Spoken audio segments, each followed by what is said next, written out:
ফেব্রুয়ারির বিশ্ববঙ্গ বাণিজ্য সম্মেলনের পর সোমবার নবান্নে প্রথমবার শিল্প বৈঠক হয়। সেই বৈঠক থেকেই বারবার শিল্পের অনুকূল পরিবেশ বজায় রাখার বার্তা দিলেন মমতা বন্দ্যোপাধ্যায়। লালফিতের মাঝে ফেঁসে থাকা ফাইল খুলে দ্রুত জমে থাকা কাজে নিষ্পত্তি করার নির্দেশের পাশাপাশি আরও একটি তাৎপর্যপূর্ণ বার্তা মুখ্যমন্ত্রী দিয়ে দেন। সাফ জানান, ট্রেড ইউনিয়নের বাড়াবাড়ি বন্ধ করতে হবে। দরকারি কিছু বিষয় হলে সরাসরি কথা বলে বিষয়টা মেটানোর চেষ্টা করতে হবে।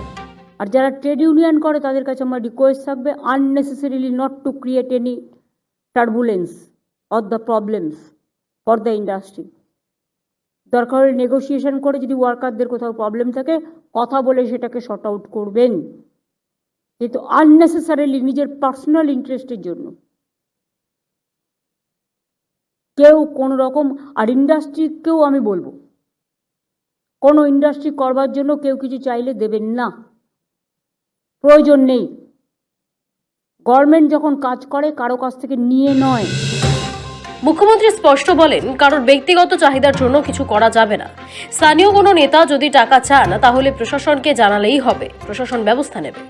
বাট লোকাল কিছু লিডার বললো না হলে হবে না, কমপ্লেন করুন আমাদের কাছে, উইল টেক অ্যাকশন ইমিডিয়েটলি।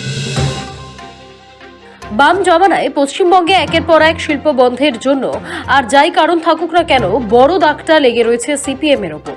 কারণ সাধারণ ধারণাই হলো কলকারখানা বন্ধের জন্য অন্যতম কারণ ছিল সিপিএম এর শ্রমিক সংগঠন সিটুর দাপাদাপি।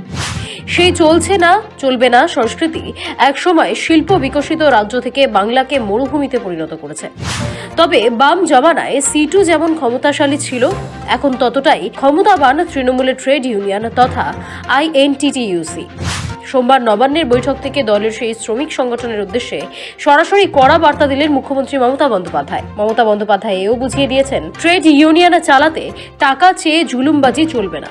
এটা ঠিক যে কোনো সংগঠন চালাতে অর্থের প্রয়োজন, তা চাঁদা বা অনুদান থেকেই আসে। মুখ্যমন্ত্রী বলেন, মানুষ যদি ভালোবেসে কোনো পার্টিকে কিছু দিতে চায় দিতেই পারে। মানুষের কাজের জন্য গভর্নমেন্ট যে প্রজেক্ট দেয় সেখান থেকে 1 টাকাও নেওয়া অপরাধ। হ্যাঁ, মানুষ যদি ভালোবেসে কোনো পার্টিকে হেল্প করতে চায় চেকে দিতেই পারে, তার জন্য তো সিস্টেম আছে, ট্রান্সপারেন্সি মেনটেন করে। মুখ্যমন্ত্রী নবান্নের বৈঠক থেকেই তৃণমূলের শ্রমিক সংগঠনের বেশ কয়েকজন নেতাকে পদ থেকে সরিয়ে দেওয়ার ইঙ্গিত দেন। শ্রমমন্ত্রী মলয় ঘটকের উদ্দেশ্যে মমতা বলেন, দুর্গাপুরের আইএনটিটিইউসির সভাপতি চেঞ্জ করতে বলা হয়েছে, হলদিয়াতেও আইএনটিটিইউসি চেঞ্জ করতে হবে, আরও কয়েকটা জায়গায় চেঞ্জ করতে হবে। যেখানে যেখানে দরকার রয়েছে সেখানে বদল হবে, সাফ বার্তা মমতার। হঠাৎ করে ডিসিশন নিয়ে ট্রেড ইউনিয়ন সেক্টরকে হট করে আপনি 500 লোক ছাঁটাই করে দিলেন without taking into confidence to the worker, সেটাও ঠিক নয়। ওয়ার্কারদের ইন্টারেস্টটাও দেখতে হবে, দরকার হলে কথা বলে নেগোসিয়েশন করে লেবার ডিপার্টমেন্টের সাথে এটা নেগোসিয়েট করতে হবে। কিন্তু মলয়কে আমি বলবো স্ট্রংলি এটাকে হ্যান্ডেল করতে। আমি যখন কাজ করব I will not remember who is my man or who is your man. বসো, only you have to remember how to sort out the problems. প্রদীপদার মলয়ের ইনফরমেশনের জন্য বলছি, আমি দুর্গাপুরের যিনি প্রেসিডেন্ট আছে আইএনটিসি আমি চেঞ্জ করব, আইএনটিটিউসি, এবং গ্রাফাইটের প্রেসিডেন্ট আমি ঋতব্রতকে এখন আপাতত করতে বলেছি। আমাকে হলদিয়াতেও চেঞ্জ করতে হবে, আরও কয়েকটা জায়গায় চেঞ্জ করব যেখানে প্রয়োজন আছে। মলয় ঘটক যেমন শ্রমমন্ত্রী, তেমনি বর্তমানে তৃণমূল ট্রেড ইউনিয়নের রাজ্য সভাপতি হলেন সাংসদ ঋতব্রত বন্দ্যোপাধ্যায়।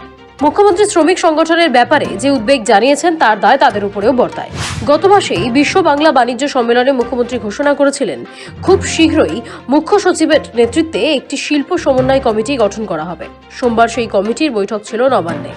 ওই বৈঠক থেকেই শ্রমিক সংগঠনগুলিকে যেমন বার্তা দিয়েছেন মুখ্যমন্ত্রী, তেমনই বার্তা দিয়েছেন শিল্প সংস্থাগুলিকেও। অনেকের মতে বাম জামানা থেকে বাংলায় শ্রমিক সংগঠনের জঙ্গিপনা নিয়ে যে নেতিবাচক ধারণা তৈরি রয়েছে তা রাজ্যে বিনিয়োগ আসার পথে বড় প্রতিবন্ধক।